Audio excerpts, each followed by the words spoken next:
C'est moi qui l'ai fait. Bonjour. Le retour à l'école est pour bientôt. En revanche, certaines cantines ne seront pas en mesure d'accueillir tout de suite les enfants.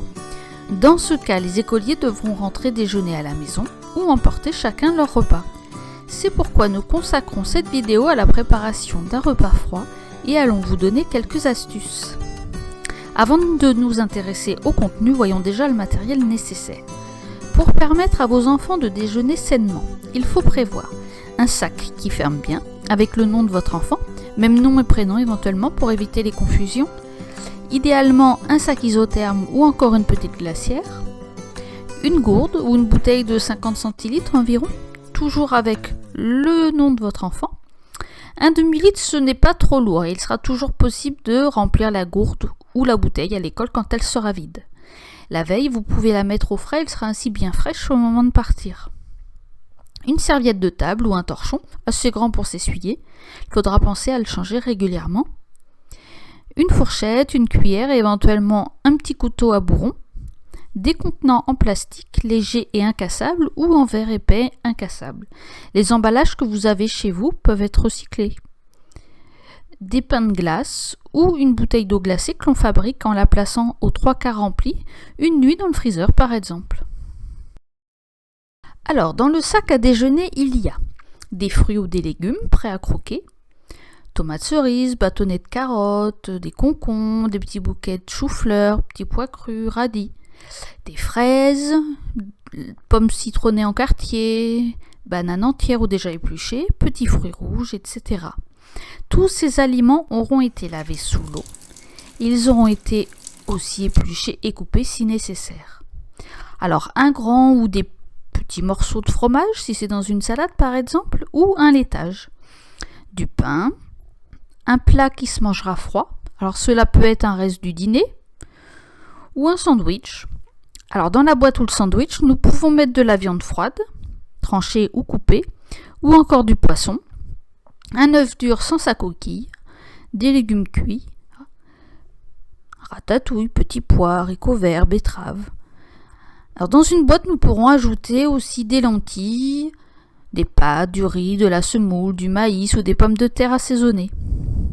Pour ceux qui aiment, il est toujours possible d'apporter un dessert, une crêpe, un biscuit, une compote ou une part de gâteau de la maison. En revanche, inutile d'apporter tout le gâteau en entier, ni la bouteille de boisson de 1 litre par exemple, ni le paquet de chips ou de biscuits à partager. Ce ne sera pas possible à cause des gestes barrières. Et ce sera pareil si vous avez plusieurs enfants, pas de partage entre frères et sœurs. Chacun son sac. On déconseille aussi pour des raisons d'hygiène les fruits de mer, les préparations à base de crus, style mousse au chocolat maison, mayonnaise maison, les fromages au lait cru. Pour nous rafraîchir la mémoire, nous allons regarder la préparation du sac de Charlie en vidéo avant quelques derniers petits conseils.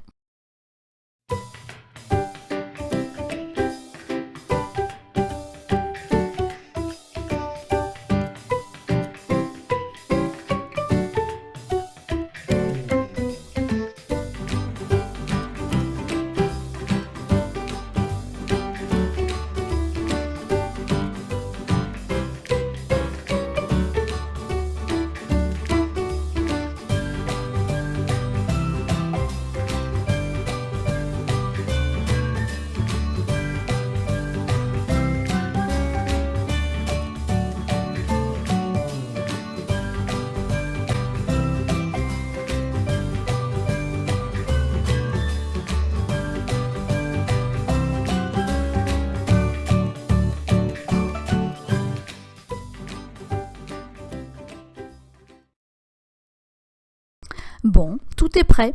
Vous pouvez vous faire un pense-bête sur le frigo par exemple pour ne rien oublier ou utiliser le flyer qu'on vous a envoyé ou donné si vous l'avez. Alors le soir, en rentrant de l'école, on va laver soigneusement tous les ustensiles, les boîtes, les bocaux, les couverts et changer la serviette si besoin.